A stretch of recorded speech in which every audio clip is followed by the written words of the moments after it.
Bom, beleza, está gravando, pode ir lá. Então, tá, Júlia. A gente vai começando enquanto o pessoal termina, né, de entrar. A ideia hoje é discutir um pouquinho, né, sobre o lúpus eritematoso sistêmico juvenil. Meu nome é Ana Luísa, eu sou reumatologista pediatra aqui do João Paulo II, né, essa é a nossa segunda aula, né, a terceira aula dos temas de reumato. E, então, hoje a gente vai desvendar um pouquinho esse assunto. Então, eu gosto de trazer um caso clínico até para ajudar um pouco no raciocínio, né? Então, a história é de uma paciente de 5 anos, 22 quilos, né? Uma história até mais antiga, de novembro de 2016. Ela começa com um quadro de anidinamia, emagrecimento, uma baixa ingesta alimentar. Em janeiro, a mãe começa a perceber que essa menina estava tendo alguns vômitos, tinha emagrecido, já tinha perdido 2 quilos. E aí ela procura o centro de saúde para uma avaliação. E aí essa pediatra faz uma primeira avaliação e pede alguns exames laboratoriais. Nesse primeiro exame, ela tinha uma urina rotina com traço de proteína, leucócitos 10 por campo, urocultura negativa, uma hemoglobina de 8,9 com hematócrito de 28, um global de 5,400, uma plaqueta que era 144 mil, um colesterol total que era ok e um triglicérides de 203. E ela acaba optando, nesse momento, por iniciar um tratamento com sulfato ferroso e agenda um retorno para daí 2 meses, para março, a princípio, sem nenhum exame solicitado. Quando é fevereiro, essa criança persiste com a dinamia, a fraqueza, piora o emagrecimento, a mãe já fala que ela já tinha perdido 4 quilos. E tinha uma semana que ela estava com edema e dor em tornozelo bilateral, que até então não tinha, e de história pregressa, era uma menina rígida, sem internações, comorbidades ou cirurgias. Quando ela chega ao hospital, então ela já está pesando 18 quilos, pressão normal, frequência cardíaca normal, respiratória, era uma criança muito hipocorada, era uma criança que tinha extremidades frias, pálidas, tinha uma xerose cutânea difusa, mas uma discreta hiperemia em face e esse edema de tornozelo bilateral.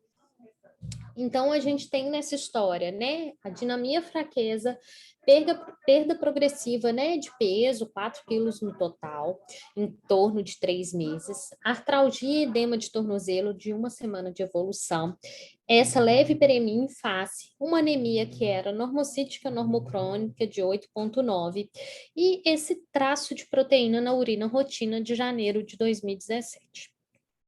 Os exames coletados na urgência, a gente tinha uma hemoglobina de 8,5, um global de leucócitos que agora já era 2.100, com linfócitos de 819, plaquetas de 118 mil, albumina de 2,5, transaminases elevadas, 197, alto de 110 com um PCR de 9 e uma urina rotina que agora já tinha 3 cruzes de proteína, hemoglobina 3 cruzes, com uma creatinina de 1,09 para uma criança de 5 anos, uma ureia de 52.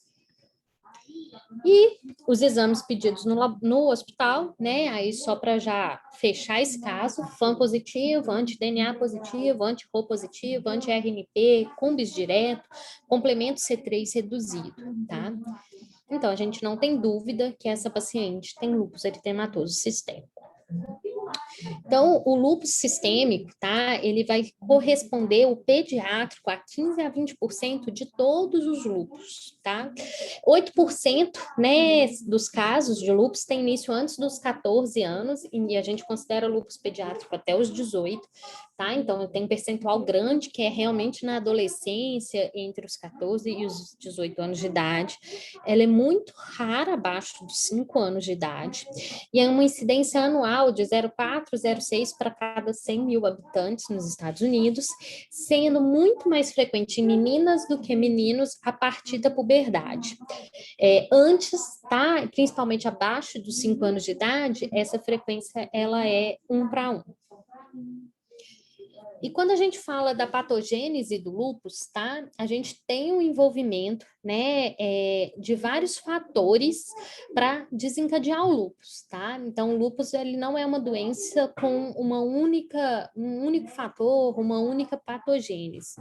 A gente sabe que a gente tem um envolvimento genético com o ambiente, com a nossa imunomodulação, a nossa imunorregulação, tanto de imunidade inata quanto imunidade adaptativa. Existem fatores hormonais, tanto que a gente tem essa diferença de frequência, né? Pré-puberdade, pós-puberdade, fatores epigenéticos, né? E isso vai levar à formação de imunocomplexos, formação de autoanticorpos, liberação de citocinas, estimulação de célula T, que vai, no fim das contas, levar aos órgãos, né, ao dano de órgãos, né, de rim, pele, pulmão, cérebro, coração, né, o lúpus realmente é uma doença multissistêmica.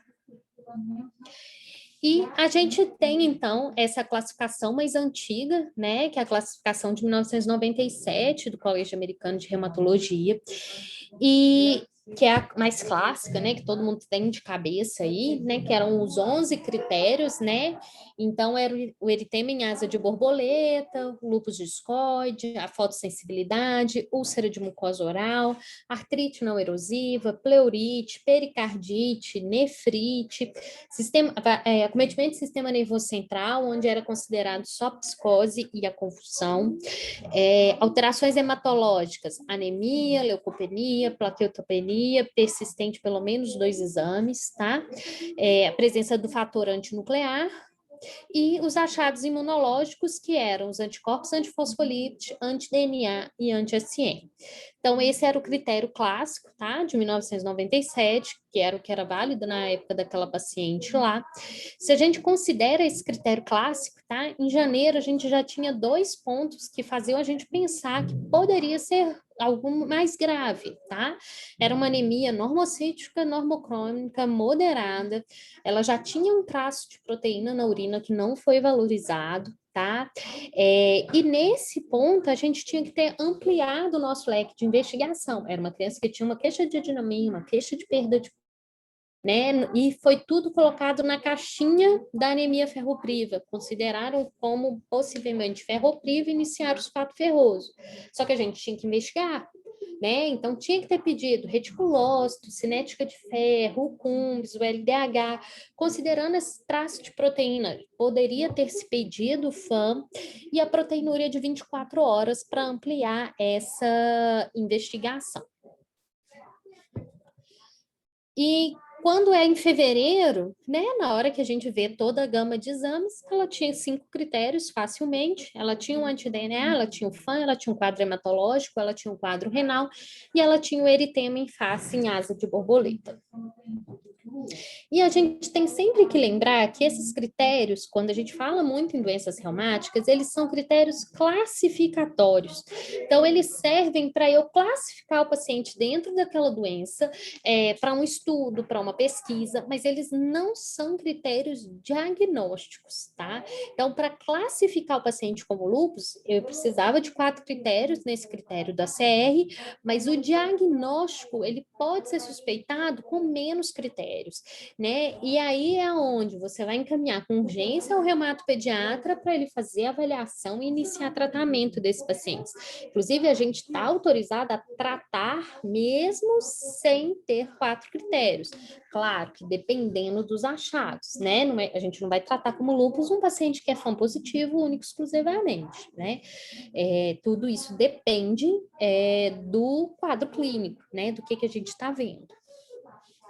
Então, em 2019, agora o Colégio Americano de Reumatologia, junto com o europeu, era um novo critério classificatório de lúpus. No meio do caminho, entre 97 e 2019, a gente teve um critério em 2012, que era o critério do SLIC, que criou um outro formato, mas ele não conseguiu validar em todas as populações. E aí o ACR e o ELAR reuniram e fizeram uma nova proposta de critério classificatório, que é o que a gente tem utilizado hoje, tá? Que é esse critério de 2019.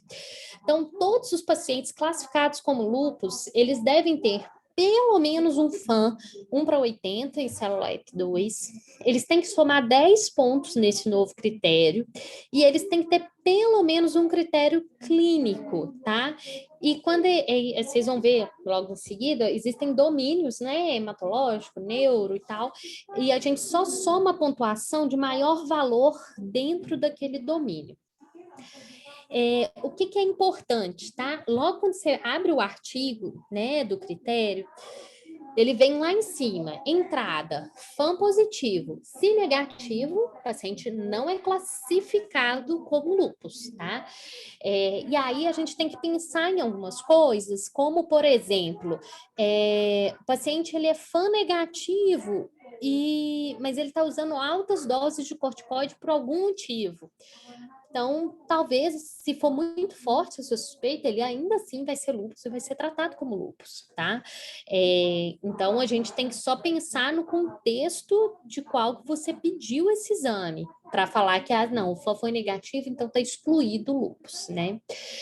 Se o FAM for positivo, sua investigação não termina aí. Você tem que ter outros critérios clínicos e imunológicos, você tem que somar pelo menos 10 pontos, você tem que ter pelo menos um critério clínico, tá? Esses não precisam acontecer na mesma temporalidade.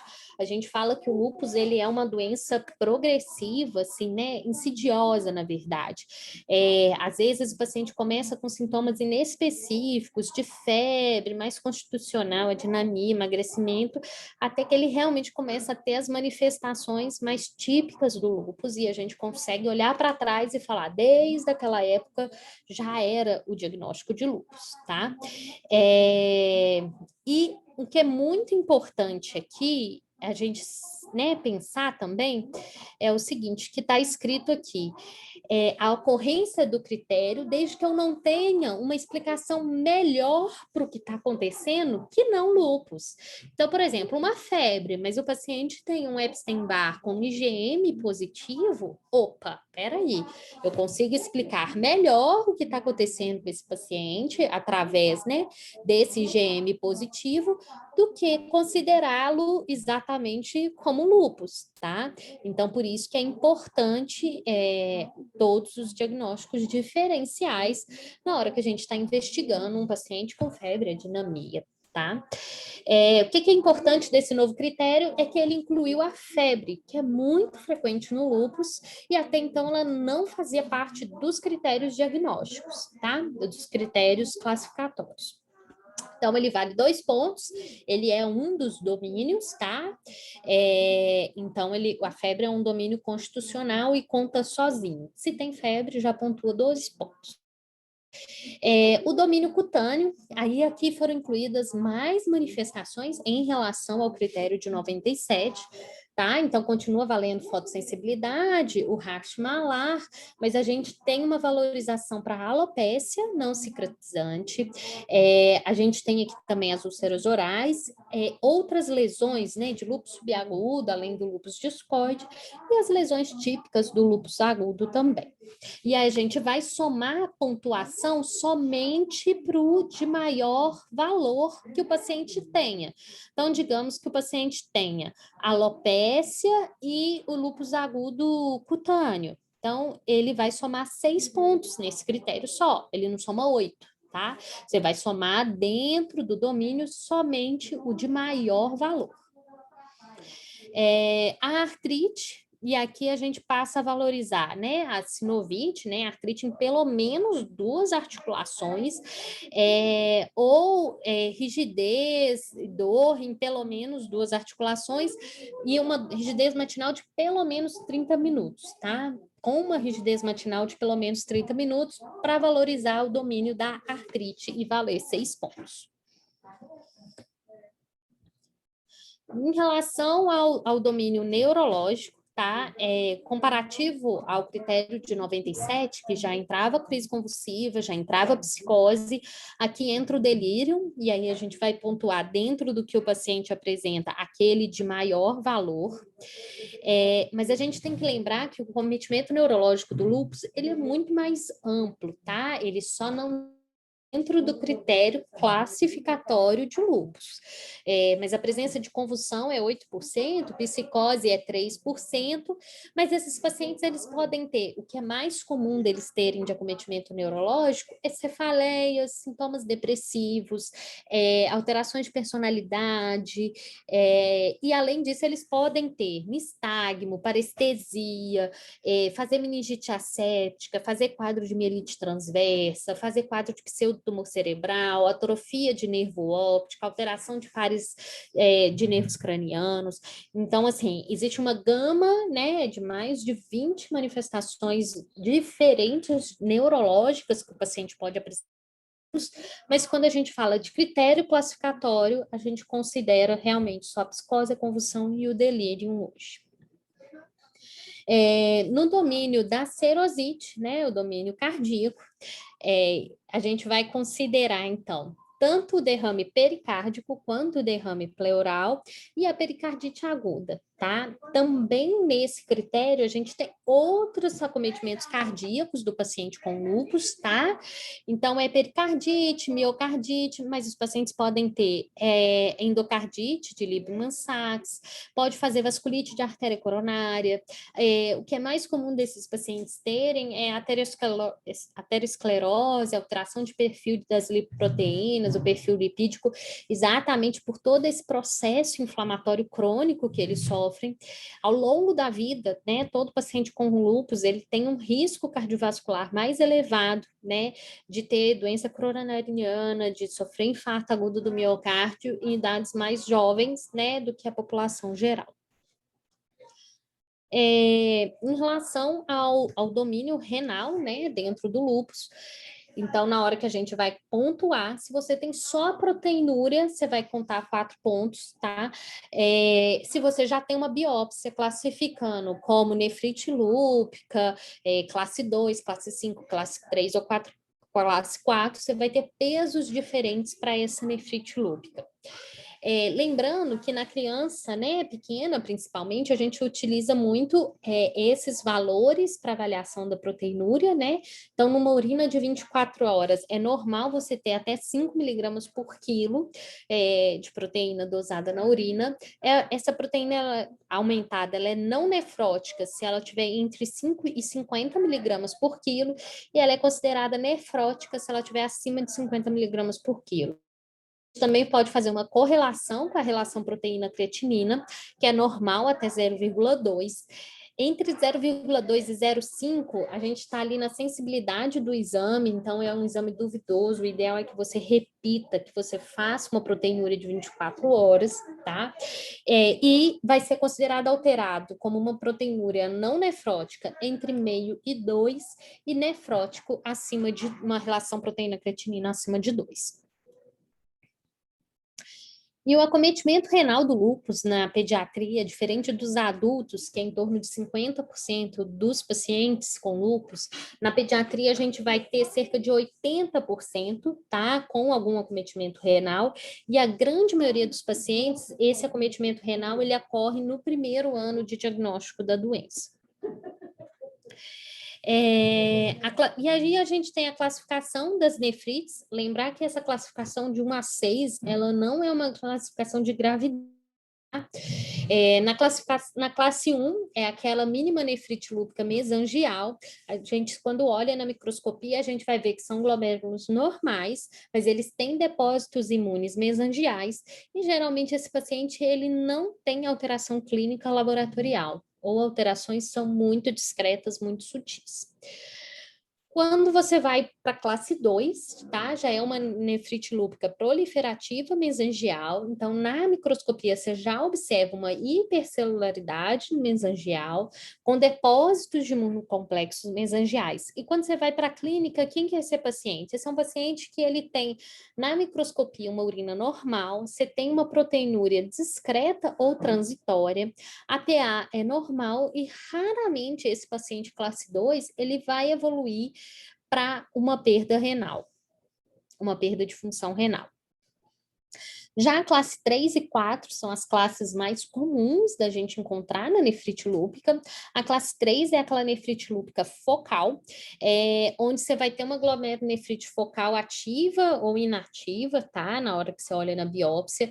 Ela pode ser segmentar ou global, endo ou extra e vai acometer menos de 50% dos glomérulos.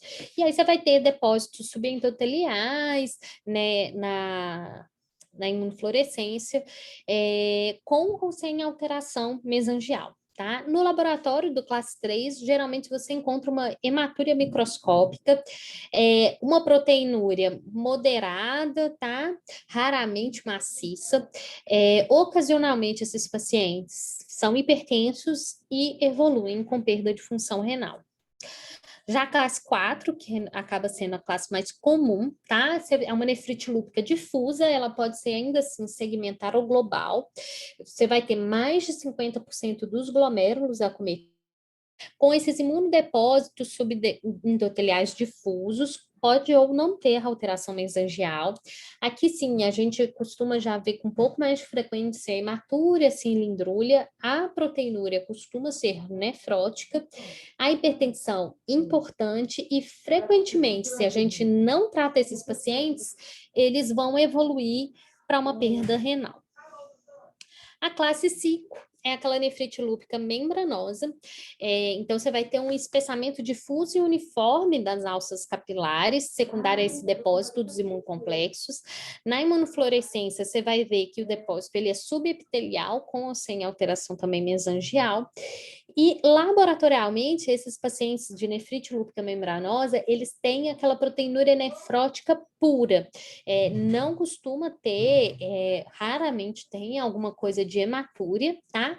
Ele vai evoluir com a hipertensão nas formas mais crônicas, assim como perda de função renal também no não tratamento e na cronicidade. E a classe 6 é a nefrite lúpica esclerosante avançada, quando você tem mais de 90% dos glomérulos esclerosados, você já não vê atividade, é tudo cronicidade, tá? E é aquele paciente que está evoluindo com insuficiência renal grave e que dificilmente será reversível, tá? Esse é o paciente que vai realmente ir para o transplante renal. Então, a classe 4, ela pode representar a fase crônica, né? Tanto da classe 3, 4 ou 5, raramente classe 1 e 2 evoluem em 3. E apesar de eu ter falado isso, né, na classe 5 você tem mais proteinúria, na classe 4 você tem hematúria com proteinúria, na classe 3 a hematúria é mais discreta, a proteinúria não é maciça, então, assim, na prática, a gente consegue chutar mais ou menos aonde o paciente está, mas quando você vai para os estudos, para ver se isso realmente, né, corresponde à realidade, a clínica ela não distingue tão claramente quem é classe 3 de quem é classe 4, de quem é classe 5, tá? Então, as relações proteína-creatinina, né, você vê aqui que na classe 4, uma tendência um pouquinho maior, mas não difere, tá? Estatisticamente, da 3 e da 5. As dosagens de creatinina também na classe 4 tendendo a ser um pouquinho mais altas, mas também não é estatisticamente relevante, tá? Então, assim, então, apesar, né, da gente, na maioria das vezes, ver pouquinho diferente entre elas, mas não dá para bater o martelo sem fazer a biópsia renal. Então, a gente acaba encaminhando todos esses pacientes, né, com quadros renais mais significativos, realmente para a biópsia. E além dos critérios, então, clínicos, a gente tem os critérios imunológicos, né, onde está anticardiolipina, o anticoagulante lúpico, eles tiraram daqui o VDRL falso positivo, tá? O complemento, né, o domínio do complemento para a parte imunológica, baixo C3 ou C4, ou C3 e C4, que teria mais valor, e os anticorpos que são altamente específicos para lúpus, que é o anti-DNA e o anti-SM, como a gente conversou na aula passada. E aí, o que eu faço quando eu tenho esse paciente com essa dinamia, febre, que eu ainda estou pensando que pode ser alguma doença reumática, pode até ser um lúpus, mas eu não tenho um achado mais significativo. A pele é ok, não tem úlcera oral, não tem artrite, não tem rash. Eu vou primeiro fazer uma avaliação mais global desse paciente, né? E vou ver ali um hemograma, uma prova de inflamação, uma urina, uma função renal, para a gente ter um primeiro panorama desse paciente. Lembrar que, se a urina estiver alterada, gente, eu tenho que pedir urina de 24 horas, dependendo, ver um dismorfismo eritrocitário. Agora, aquele paciente que tem um racho malar, o cabelo está caindo, né, tem uma artrite, ou seja, é um paciente que eu já tenho uma forte suspeita, eu já posso incluir nessa primeira triagem o FAM e as dosagens de complemento, tá? Lembrado que a gente conversou na aula passada, né? Se o FAM é negativo, não tem por que eu fazer os outros autoanticorpos, e é desperdício de dinheiro público e privado, você já sair dosando tudo de uma vez. Então, assim, peça um FAM, se ele for positivo, aí sim, eu vou pedir um anti-DNA, um anti-SM, RO, LAR, RNP, anticardiolipina, um anticoagulante lúpico, o VBRL, e até outras investigações, que se eu estou pensando em lúpus, né, saber se, até para imunossuprimir esse paciente, se ele é HIV positivo, se ele tem hepatite B ou C crônica, inclusive a gente investiga se esses pacientes já tiveram CMV, se eles já tiveram Epstein-Barr, pelo risco de reativação dessas doenças também.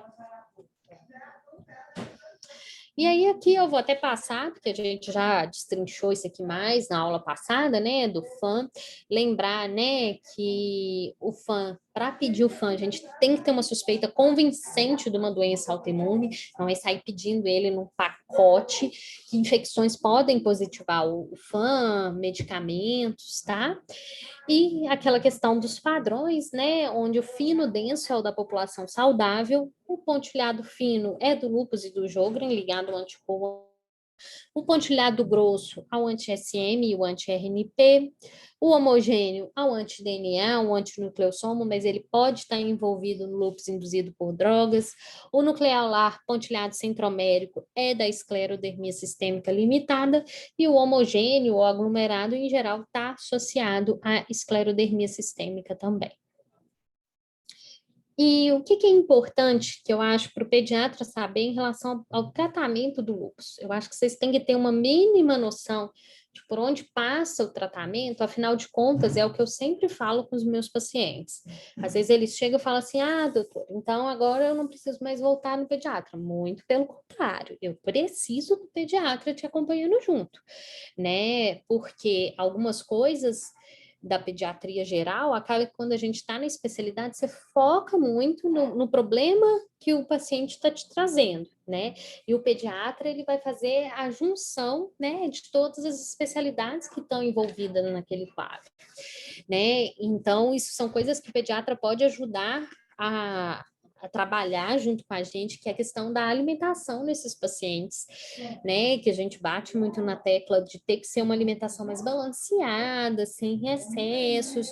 Claro, quando a gente está lidando com altos graus de imunossupressão, né? Até avaliar alguns alimentos para a gente retirar, pacientes que estão nefróticos, que estão muito hipertensos, redução de sal, colesterol, né? Então, isso tudo vai ajudar, né, na saúde desse paciente.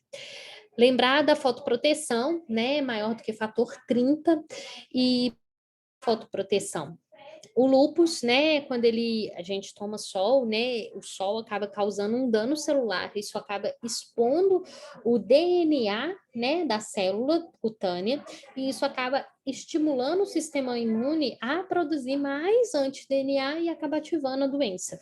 Então, por isso que a fotoproteção é importante. Como esses pacientes são fotoprotegidos, né, teoricamente, a gente tende a ter níveis mais baixos de vitamina D, e com isso a gente muitas vezes precisa repor vitamina D, não é altas doses de vitamina D, é uma reposição basal, tá, ali de 400 a 1.000 unidades por dia, dependendo da idade do paciente, tá?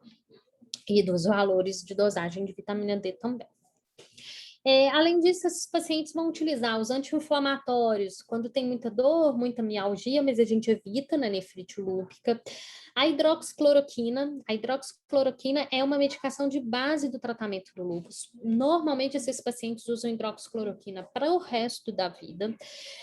A hidroxicloroquina, ela tem um efeito de reduzir a frequência e a gravidade das reincidências, tá?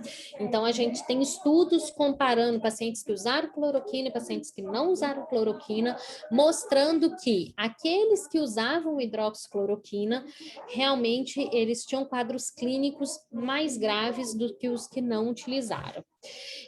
A hidroxicloroquina, ela diminui o risco de trombose, ela ajuda no controle do colesterol total desses pacientes, principalmente nesses pacientes que estão em uso de corticoide. O corticoide, ele acaba sendo a primeira linha de tratamento na maioria dos casos de lúpus, por quê? Fogo. Eu preciso controlar a atividade sistêmica desse paciente de forma rápida.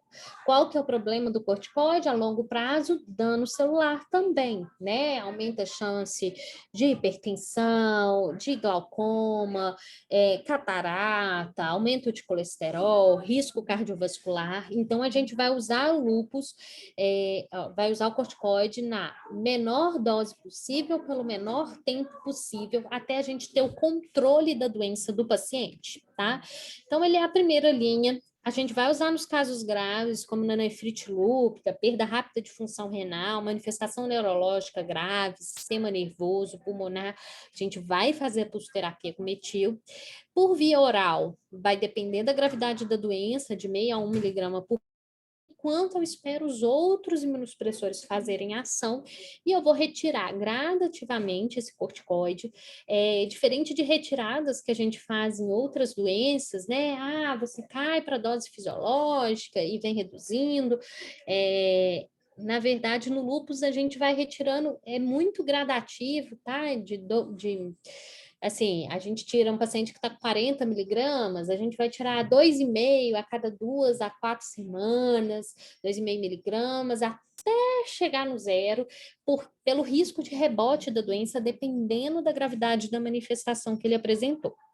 E no início, a gente pode ter até que fracionar essa dose para potencializar a ação, principalmente o paciente internado grave. Em relação aos imunossupressores, a gente tem então a ciclofosfamida, a gente tem dois tipos de infusão de ciclofosfamida, tá? O esquema do NIH é o esquema mais antigo, né? Que a gente faz 500 a 1 grama por metro quadrado por 6 meses, mensal, pulsos mensais, então somam 7 doses cumulativas. E o esquema do Eurolupus, que é um esquema com uma dose quinzenal, entretanto, a gente só faz por 3 meses, tá? Tem estudo mostrando que os pacientes têm respostas similares entre os dois tipos de pulsoterapia. A questão é que a dose cumulativa, tá, de ciclofosfamida no Eurolupus, ela é menor. Na prática clínica, a gente já não vê uma resposta tão boa com o Eurolupus quanto o NIH. Então, a gente vê que a maioria dos reumatologistas realmente ainda usam o NIH preferencialmente. A gente tem que lembrar que ciclofosfamida a gente ajusta de acordo com a função renal e o global de leucócito do paciente. Então, eu fiz a pulso hoje, o nadir de ação dela é em 15 dias. Eu doso novamente, função renal, hemograma, faço função hepática também, e vejo como que está esse paciente. Se o global de leucócito tiver caído muito, principalmente a custas dos linfócitos, eu não posso aumentar a dose da ciclofosfamida e às vezes eu tenho até que diminuir a dose do próximo ciclo de quimioterapia. Se eu tenho perda de função renal também, aí eu tenho que avaliar se foi progressão da doença renal ou se foi efeito colateral da ciclofosfamida também. A gente usa o Mesna como profilático de cistite hemorrágica, porque a cistite hemorrágica ocorre durante a infusão da ciclofosfamida, por lesão mesmo da medicação na hora que ela é filtrada no rim, na bexiga, e por isso que a gente faz o Mesna, que ele faz uma proteção química da bexiga e a gente hiperidrata esses pacientes durante a infusão, de forma que a ciclofosfamida não pare muito tempo na bexiga. O objetivo é que o paciente aumente a frequência de micção enquanto dura a infusão da medicação.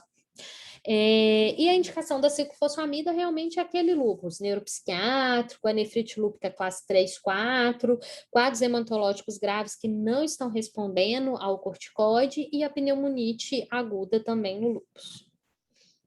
Além desses, a gente tem outros imunossupressores, tá? Então, o micofenolato, ele vai induzir a remissão do quadro renal, ele também pode ser usado como manutenção da indução desse quadro renal, tá? Então, a gente induz com ciclofosfamida e mantém com micofenolato. A azatioprina também a gente usa muito na manutenção da remissão e naqueles quadros hematológicos, lúpus mais leves, que responderam bem ao uso do corticoide e que você vai manter a remissão com a azatioprina.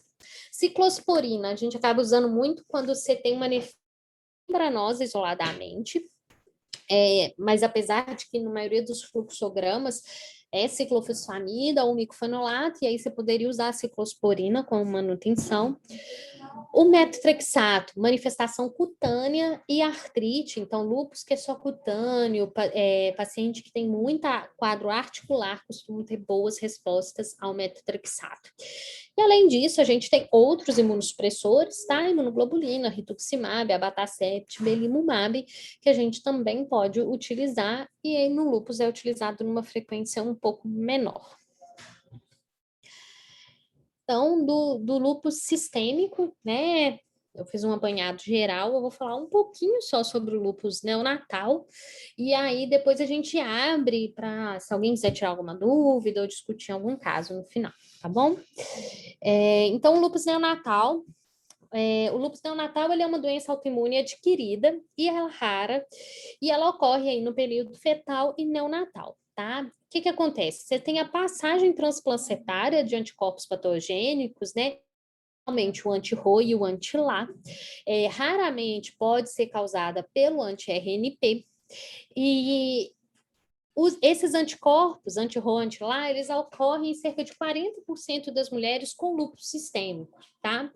As crianças com lúpus neonatal, a mãe ela pode ser saudável em até 50% dos casos, tá? Pode ser que os outros 50% ela já vai ter alguma doença autoimune estabelecida, lúpus, Sjögren, doença mista do tecido conjuntivo. A pessoa ela pode simplesmente só ser portadora do anticorpo patogênico.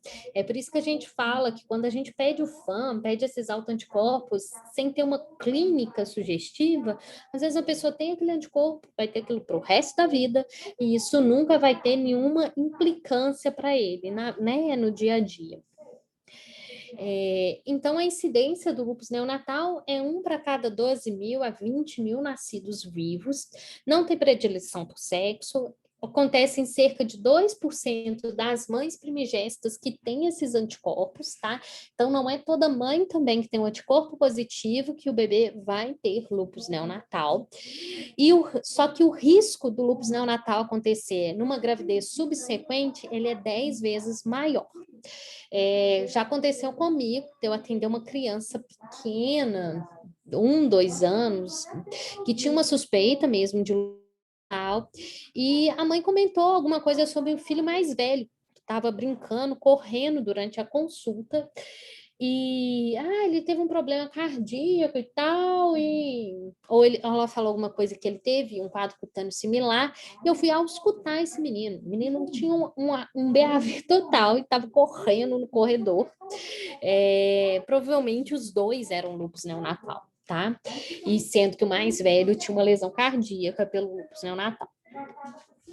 Então, a gente tem que lembrar, né, que essa passagem desses anticorpos, ela começa por volta de 12 semanas, e aí o maior risco para o feto durante a gestação de ter lesão cardíaca é entre a 16ª e a 26ª semana de gestação, que é a hora que está tendo o desenvolvimento do sistema de condução cardíaco lá dentro do embrião. Então, cerca de 70% dos casos de lúpus, tá? Eles vão ter manifestações única e exclusivamente cutâneas, tá? Muitas vezes esse eritema periorbital, eles podem fazer essas lesões meio anulares também, pode ter lesão discoide, placas, às vezes, eritematosas descamativas. É interessante que ele costuma poupar a região malar, esse aqui até tem, mas esse bebezinho de cá já não tem. E ele pega mais essa área assim, periorbitária, couro cabeludo, tronco, extremidade. Essas lesões, o bebê já pode nascer com elas, ou elas podem aparecer até ali 2, 3 meses de vida. Elas são fotossensíveis, então às vezes a mãe põe um bebezinho, né, que está ictérico para tomar sol, e aí ele começa a aparecer essas lesões. Em alguns casos, tá, elas podem evoluir com alteração de pigmentação, escara atrófica, mas a grande maioria ela vai desaparecer do mesmo jeito que veio, vai sumir por volta dos 6 a 9 meses de vida. Já o acometimento cardíaco, né, ele sim é responsável, né, por lesões que são permanentes, até fatais, porque elas são intraútero na sua grande maioria, tá? A gente pode ter desde quadro leve de bloqueio cardíaco congênito, de grau 1, grau 2, que a gente vai ver, né, o aumento do espaço PR no eletrocardiograma, e a gente pode ter quadros mais graves de BAVT, né? BAV total, e o BAV total, ele vai se manifestar como insuficiência cardíaca, hidropsia fetal, muitas vezes a gente vai ver parto prematuro, uterina, né? E o BAVT, ele é causado literalmente pelo anti-RO, principalmente, tá? Às vezes pelo anti-LA e o anti-RNP, mas o anti-RO costuma ser o culpado pelo BAVT. Manifestações hematológicas são mais raras, tá? Então, esses pacientes podem ter anemia, leucopenia, neutropenia, plaquetopenia, raramente ser grave. Então, na grande maioria das vezes, a gente não faz nada, a gente só acompanha o hemograma desses pacientes e ele vai normalizar conforme vai clareando o anticorpo no sangue do bebê, tá? Eles podem ter manifestação hepática, tá? Com icterícia, hepatomegalia, alteração de função hepática e colestase. Já as alterações neurológicas e pulmonares, essas costumam ser raras.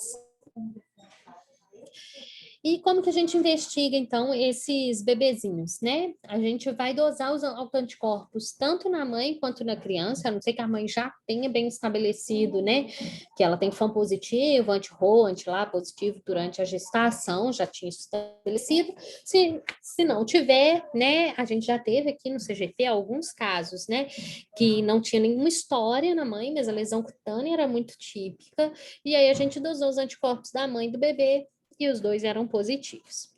A gente vai fazer o hemograma desse paciente, avaliar a função hepática, função renal, eletrocardiograma, ecocardiograma, e nos casos mais duvidosos, tá? Então, que não conseguimos estabelecer bem a causa, a gente pode avaliar a biópsia cutânea, né? Com anátomo patológico, imunofluorescência direta. A maioria das manifestações do lúpus neonatal são autolimitadas, elas vão desaparecer conforme vai sumindo o anticorpo do bebê, por volta ali dos 6 meses de vida. Então, na maioria das vezes, a gente não faz nada, a gente fica só olhando e acompanhando os exames. A gente sugere a fotoproteção, tá? Proteção solar desses bebês. É também indicado, em alguns casos, corticoide tópico, quando é uma lesão mais profunda, tá?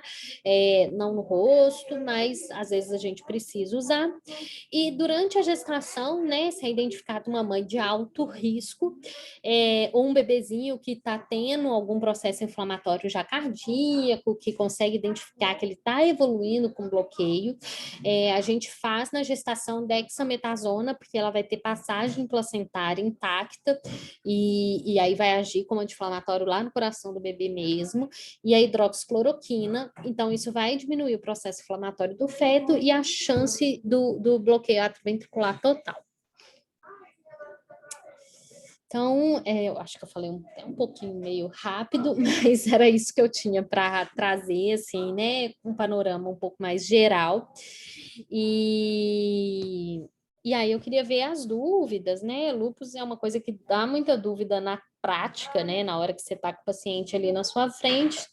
E aí, se vocês tiverem, né, de dúvida, podem falar. Foi ótima a aula, Ana. Muito obrigado, acho que foi bem esclarecedor aí. Alguém tem alguma dúvida? Acho que no chat aqui tem pergunta. Deixa eu ler para você aqui. Só um minutinho. O Matheus mandou aqui Isso. perguntando o BAVT no lúpus neonatal, eles vão usar marca-passo, ele não se resolve, é uma lesão estrutural, então é na hora da formação ali do sistema mesmo de condução, lá dentro, né, no período fetal ainda, então ela é uma lesão permanente. Então a gente tem alguns pacientes que usam marca-passo para o resto da vida, por conta do lúpus neonatal mesmo. Em relação à queda de cabelo pontua, só alopecia, tá? A queda de cabelo ela é muito frequente, então é aquelas coisas dos sintomas constitucionais mesmo, queda de cabelo, emagrecimento, e que não pontuam para classificação, mas que a gente vê com muita frequência nos pacientes. Só vai pontuar se ele realmente tiver alguma área de alopécia não cicatrizante.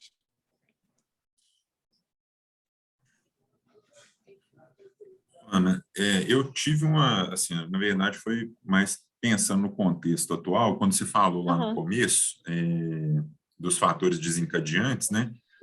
sim. As infecções virais, elas são desencadeantes importantes, né? Ao mesmo Sim. tempo, as crianças nesse período de pandemia acabaram tendo uma exposição ao sol muito menor do que o habitual, né? Do que é o que é frequente que aconteça. Vocês têm, assim, entre, né, os reumatologistas, tem tido alguma evidência de aumento ou redução da quantidade de diagnósticos, alguma relação com as infecções pelo Covid? Vocês perceberam algum impacto da pandemia sobre o diagnóstico, não só do lúpus, mas também de outras É, doenças autoimunes? na verdade, assim, de uma forma geral, tá? Eu falo que sumiram alguns pacientes que eu não sei se eles vão aparecer péssimos, tá? Principalmente artrite juvenil, eu falo que eu vi muito pouco. Mas qual que é o problema da artrite juvenil? Ela é uma artrite crônica, então a articulação ela vai inflamando lentamente. Então a criança tende a não queixar muito se ela está paradinha, quietinha dentro de casa.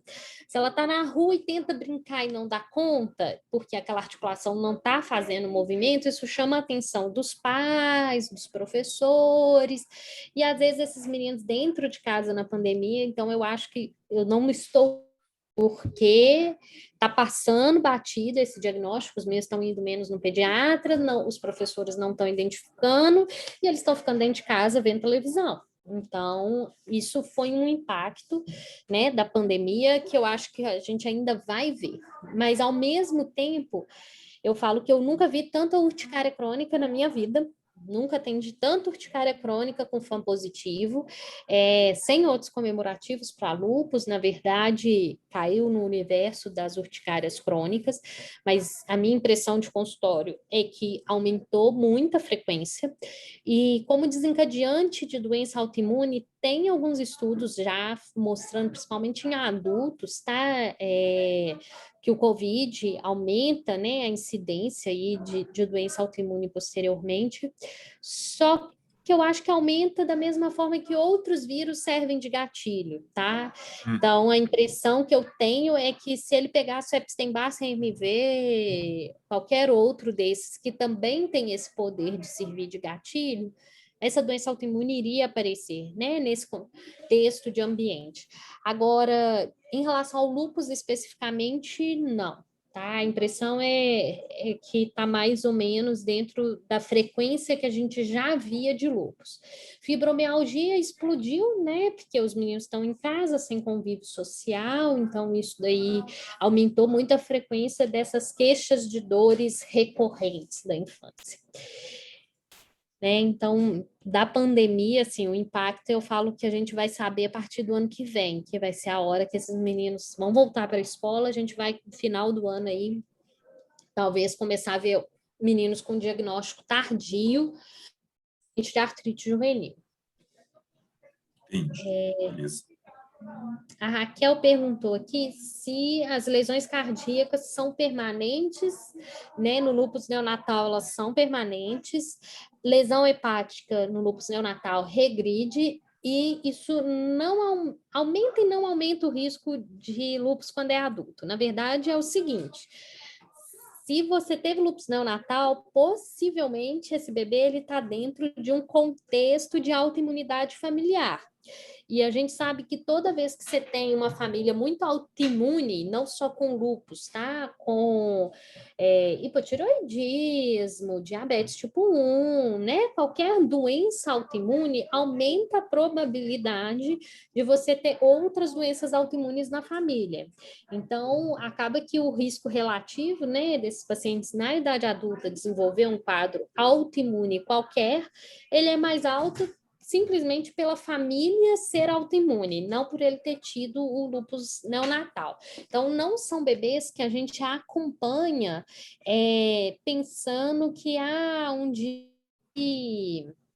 ele pode desenvolver lúpus. Não, a gente acompanha até ver normalizar mesmo as manifestações do lúpus neonatal e depois o segmento dele pediátrico é o segmento usual, se ele não tiver tido, né, lesão cardíaca, né, é um segmento de rotina, sabendo que famílias com doenças autoimunes têm mais chances de aparecer outras doenças autoimunes, de qualquer espécie.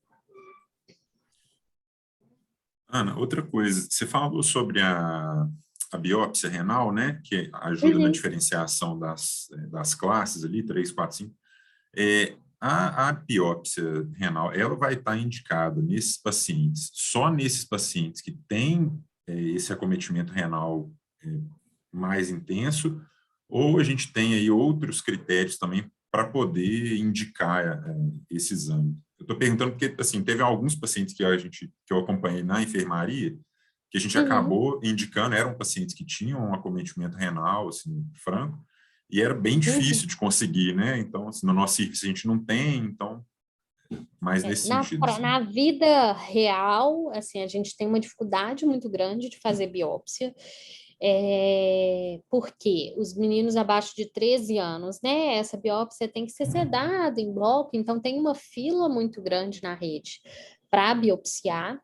Os maiores de 13 anos é um pouco mais simples, porque é feito sem sedação geral, né, é feito só local, igual é feito com adulto, guiada e tudo, mas é só sedação local. Então, acaba sendo mais fácil de conseguir quando eles são mais velhos. Idealmente, tá? Todo paciente com lúpus, com alteração de exame de urina, você deveria encaminhar para biópsia, porque a biópsia é realmente quem vai definir ali a conduta. Na prática, a gente acaba levando em consideração, né, paciente com proteinúria elevada, que tem uma alteração discreta de ureia creatinina, esse aí você não tem dúvida que você vai dar ciclofosfamida, aqueles que têm quadro só de hematúria, ou uma proteinúria muito discreta, muito limítrofe, às vezes a gente tenta corticoide com azatioprina, em vez de partir direto para ciclofosfamida, aqueles que você vê que é puramente nefrótico, né, com muita proteinúria, sem hematúria, sem outros acometimentos, você pode até tentar a ciclosporina, mas o ideal mesmo é você ter a biópsia. Na prática, a gente não tem por dificuldade da rede. Então, às vezes, a gente faz a ciclofosfamida toda, e aí, no final, o paciente consegue a biópsia, e você acaba sabendo qual que era a classificação dele. Entendi. Tá ótimo. Bom, mais alguém tem alguma pergunta? Mais alguém quer esclarecer algum ponto que não tem entendido? Ana, Oi? aqui é a Leila. A gente está com uma paciente internada lá que fechou lupus agora na enfermaria, né? E Uhum. aí, a minha dúvida é que um dia eu estava discutindo com você, e aí a gente ainda não tinha fechado, mas estava suspeitando de anemia autoimune, e aí você tinha sugerido fazer imunoglobulina em uma certa Uhum. situação. Quando que usa a imunoglobulina?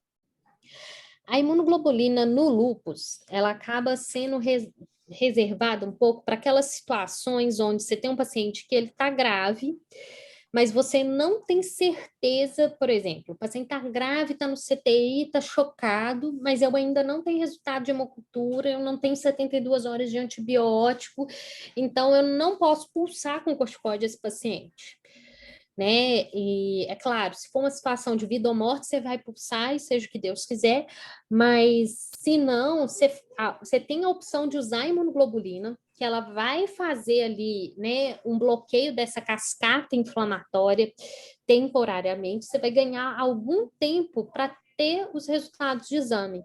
Então, a anemia hemolítica autoimune, a imunoglobulina, ela entra ali, né, dentro das nossas opções de tratamento, e a vantagem dela é que ela não vai parar, né, tirando, é claro, dosagem de imunoglobulina e dos próprios autoanticorpos, porque ela pode alterar esses.